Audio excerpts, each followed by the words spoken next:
bonjour, salut à tout le monde. Je suis le médium Kone Nyengiri.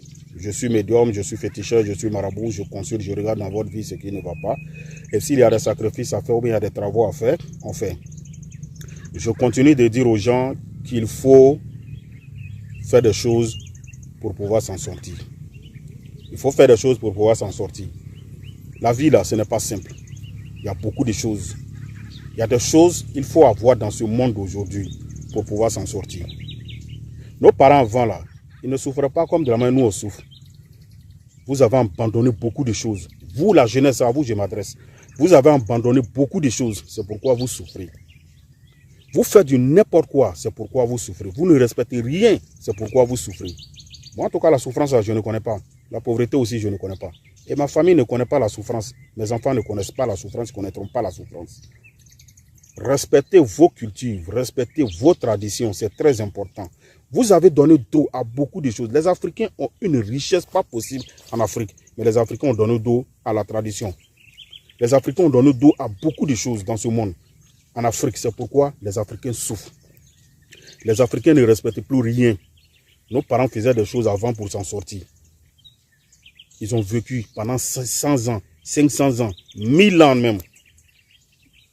Pourquoi aujourd'hui, où tu tournes ici au lieu, il y a mosquée, tu tournes ici au lieu, il y a église. Pourquoi aujourd'hui vous souffrez? Pourquoi c'est en ce moment-là, il y a la souffrance? On n'a pas dit de ne pas croire en Dieu, on croit en Dieu, il faut croire en Dieu, parce que la connaissance là, ça vient de Dieu. Mais il y a des limites, il y a des manières de faire. Il y a des gens, leurs croyances là, ils te disent qu'ils croient tellement en Dieu jusqu'à ils vont commettre des péchés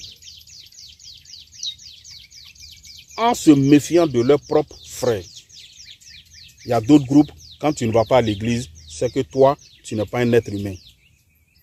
Mais ces pasteurs même qui vous blaguent là, qui vous disent des choses là, est-ce que vous savez que ces pasteurs-là viennent me voir pour des choses? Ils connaissent la vérité, ils refusent de vous dire. Sinon, ces hommes de Dieu là, ils viennent me voir.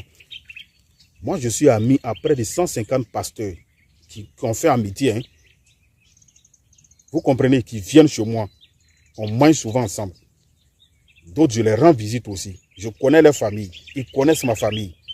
Ces hommes de Dieu qui prient sur vous. Est-ce que vous savez qu'il y a des puissances là? Quand on donne, il y a des puissances, on donne.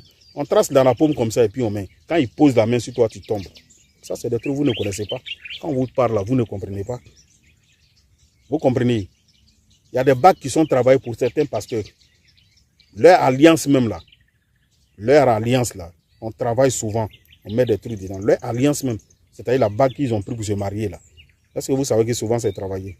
C'est nous, on travaille ça. Moi, je fais ça beaucoup pour les pasteurs. Je lave des pasteurs, je fais des choses pour des pasteurs. Et vous, vous êtes là, eux, ils se cherchent, c'est vous. Vous n'avez rien. Quand on vous donne conseil, vous êtes là. C'est diabolique, c'est tant. Qui vous dit que c'est diabolique? Tout ce que moi, je prends pour travailler, ça vient de la Bible, ça vient du Coran. Les noms de Dieu là, 99 noms, ça se trouve dans la Bible. On prend ces noms-là pour aider des gens. Tu deviens riche avec ces noms-là. Il y a une manière de travailler avec. Quand on prend ces noms-là pour travailler pour toi, tu deviens riche. J'ai rendu plein de pasteurs millionnaires, riches, puissants. Ils sont dans le monde. Hein. Il y en a au Togo, au Bénin. Il y en a en Europe. Vous comprenez? En Côte d'Ivoire, on n'en parle pas. Au Burkina, Mali, ils sont pleins comme ça. Mais souvent, quand ils viennent s'asseoir à la télé, c'est pour faire la grande gueule.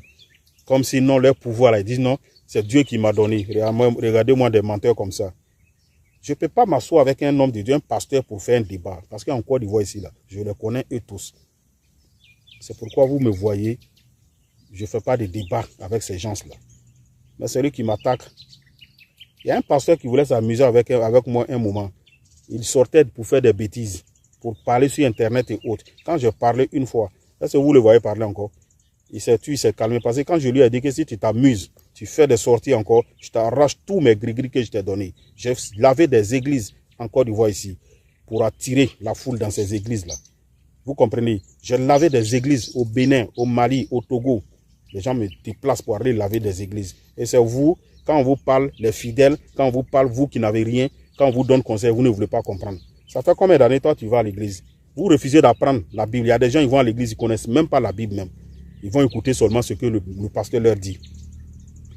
Toi, tu vas à l'église. Toi, ça fait plusieurs années, plus de 30 ans, 15 ans, tu vas à l'église. Tu marches à ta pète, ton pasteur là. Chaque 6 mois, il change de voiture, ou bien chaque année, il change de voiture. Vous cotisez pour les donner, vous cotisez pour construire des églises. Mais c'est vous êtes toujours pauvre. Pourtant, Dieu même dit que celui qui a la croyance là ne peut pas rester pauvre. Mais pourquoi toi tu es toujours pauvre? Pourquoi ça ne va pas chez toi? Ça va chez le pasteur. Quand tu iras les enfants du pasteur, ils brillent, non? Quand tu iras la femme du pasteur, elle brille, non? Quand tu iras le pasteur, lui-même, c'est pas la peine, il brille. Toi, le fidèle là, tu vas toujours dire Amen, Amen là. Pourquoi tu ne brilles pas? Pourquoi tu ne t'assois pas? Il y a un problème. Le pasteur se lave, sa famille se lave, ils se purifient, ils font des choses. Mais vous les fidèles, quand on vous donne conseil, vous refusez d'écouter. Que Dieu nous donne la bonne compréhension. Sinon, il y a des secrets pour t'aider à prospérer, à devenir riche, à devenir puissant. C'est le médium Kone Nyenyeri.